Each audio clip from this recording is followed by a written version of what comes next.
What's going on YouTube? So the days of only Tesla making good electric vehicles are rapidly passing, thanks to really exciting products from companies like Kia and Hyundai. Both manufacturers have just launched their first dedicated EV products on a new global electric platform, that they also happen to share because they are sister companies. So which of these two innovative full electric crossovers is the best pick for you? Let's go ahead and find out. So like always, we will talk pricing and equipment levels right out of the gate. Starting off with the new IONIQ 5, pricing begins at $39,700. We, however, have the fully loaded limited model with the more powerful dual motor all-wheel drive system, and that carries a price tag of $56,725 after destination and the cool matte paint. Moving to the EV6, its structure of trims and equipment are very similar, but the equivalent GT line dual motor all-wheel drive model is more expensive. After adding in its optional paint, interior suede upgrade, and destination, we arrive at $58,105. Now it's important to remember that both of these are MSRPs, meaning we haven't factored in any federal tax rebates. Towards the end of the comparison, in the value section, we will account for the price difference and talk about important information regarding the $7,500 federal EV tax credit.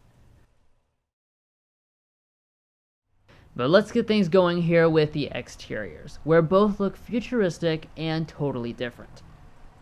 Kia has gone with a sleek and sporty look for this electric crossover, and up front things are fairly subdued with a traditional looking grille. The IONIQ, on the other hand, looks positively space-age, with a look that is simultaneously futuristic and also retro, especially the pixel-themed LED headlights. The Kia's headlights are reflector LEDs instead of projectors, and the light bar that goes across the front is a cool touch as well on the Hyundai.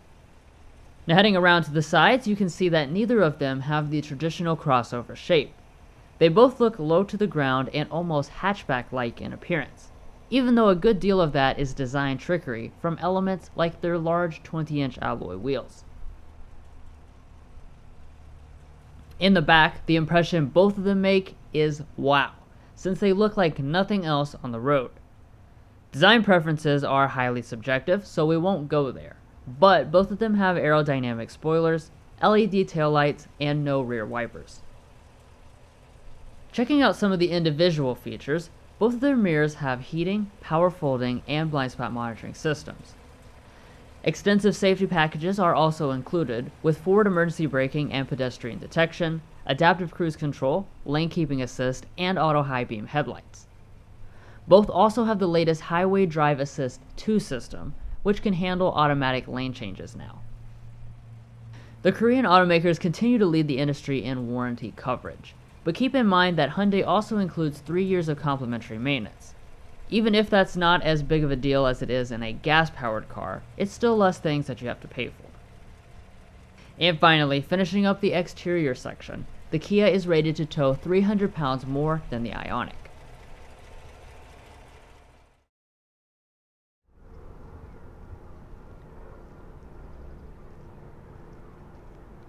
So first off, with the interiors, the key fobs include remote start as well as remote smart parking abilities. But just getting inside the vehicles is already interesting, since the door handles pop out as you approach, and the mirrors also fold outwards.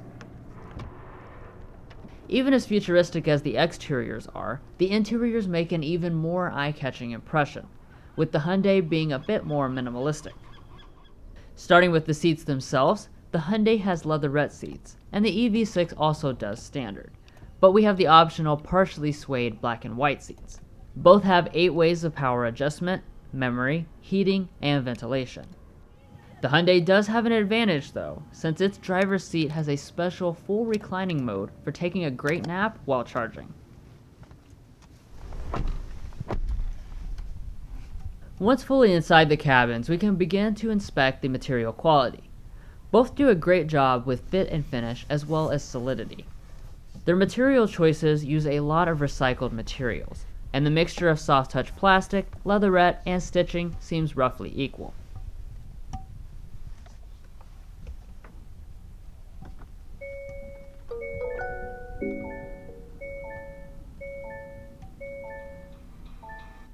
Unlike some of the competition, these new EVs have kept dedicated gauge clusters in front of the drivers. In this case, they are both 12.3 inches and come with special graphics, including a blind view camera system. Furthermore, they both have the brand new AR head-up display, which is quite impressive in person. Coming back to the steering wheels, they also have unique 2-spoke wheels with heating. Now as we move on to interior storage, you're going to see some big differences. Kia went with a more traditional console approach, with a closed-off area and a lid, while the IONIQ 5 has a gigantic bin that is mostly left out in the open. The Hyundai's entire console can also slide back and forth to accommodate larger items in the flat and entirely blank area in front of it. The Kia too has tremendous space, but with less flexibility of what you could use it for. Moving to the shifters, I'm sure you didn't expect them to be normal, and they aren't. Both of them are electronic, and when in reverse, both of them have 360-degree camera systems, with the awesome 3D view borrowed from Genesis. They both also have dual-zone automatic climate control systems, and the EV6 has the cool trick that the same buttons used for climate are also what's used to control the audio system. One tangible benefit, however, is that only the Kia has dedicated buttons for heated and ventilated seats. But now let's actually talk about the audio systems, because there is a pretty big difference here. The EV6 comes with double the speakers from its Meridian sound system than the IONIQ's Bose one. You can definitely tell that difference after sampling them in person.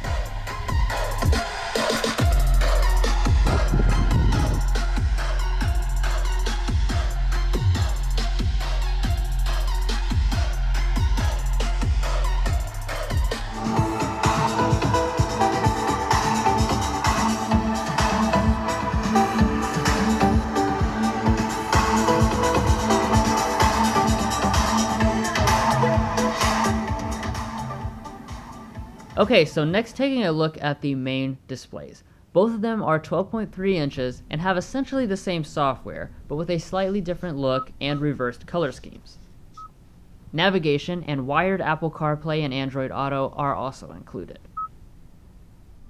Both have auto-dimming mirrors with HomeLink, but due to weight and the design of the roofline, only the IONIQ can accommodate a panoramic sunroof. That being said, for those who like fresh air, only the EV6's opens up. Now let's check out the practicality in the rear. Of course, sharing a common platform does mean we have extremely similar amounts of space. Both feel extremely spacious and are within 5% of each other. For features, both have vents and 2 USB ports, but only the Hyundai has rear sunshades, and only the EV6 has heated rear seats. But as we head into the cargo area, this is one of the only places where there's a pretty significant size difference. Due to what I would assume is the slope of the roof, the IONIQ 5 has more space with both the seats up and folded down. But as you can see, it's still a very tight race. So now let's take them out for a spin and see who's going to come out on top. Alright, so let's dig into some of the most important details about owning an electric vehicle, starting with the range, battery, and performance. Like I mentioned at the beginning of the video, both have all-wheel drive and the same size battery packs. But surprisingly, the Kia somehow gets about 8% more range than the Hyundai. And performance-wise, both have sub 5-second 0-60s.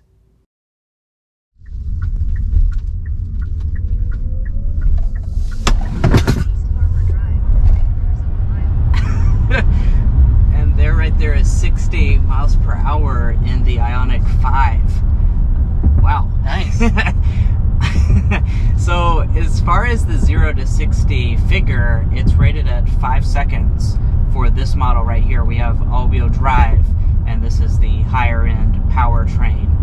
This is not the rear drive version, and it is quick. Wow, that was even up a hill acceleration. Wow. And there is 60 miles an hour. Wow. This thing is quick.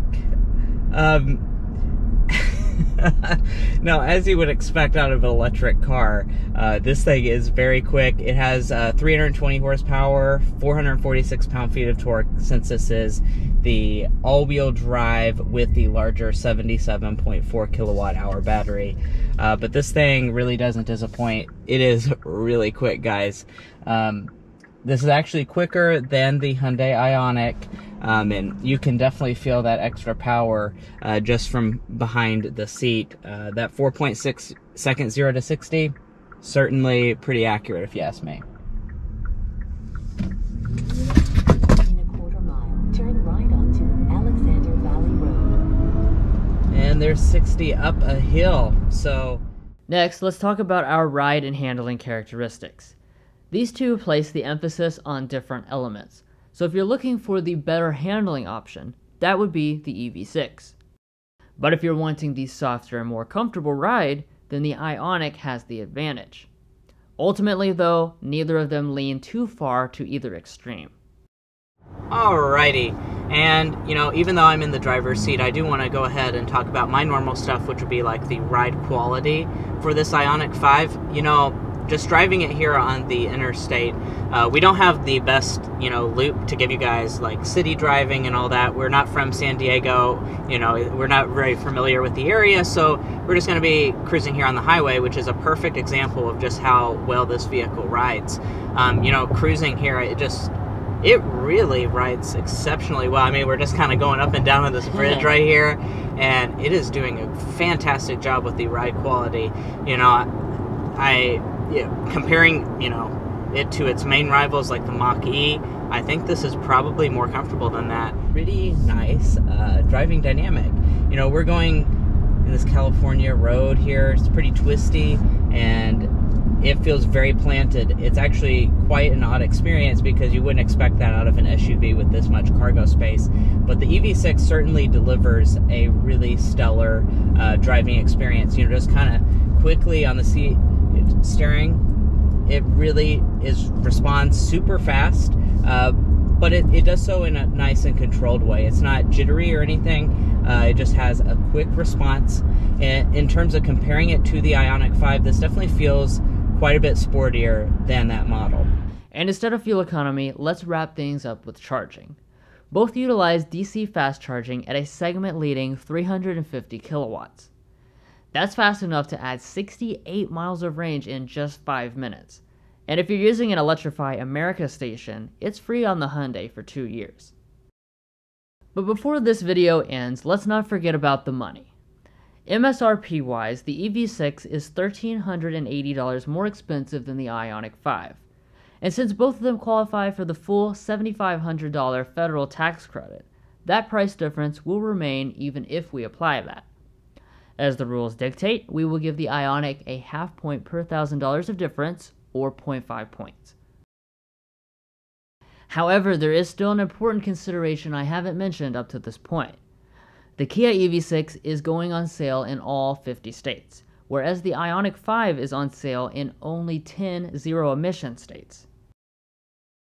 That is worth a point at least, because living in a place like Kentucky, the EV6 is the only one I could actually buy in this state right now. And that's it, everybody. Just like with all Hyundai and Kia products, even though they are related, they have very distinct flavors that appeal to completely different people. This was a very close comparison, and I would imagine in the real world it would come down to personal taste a lot. So make sure to let us know which one you would choose in the comments below. If you enjoyed or were helped by this video, we'd appreciate if you'd subscribe to the channel and help us continue to make more comparisons and our signature full review videos. We appreciate your support. Take care and stay safe out there.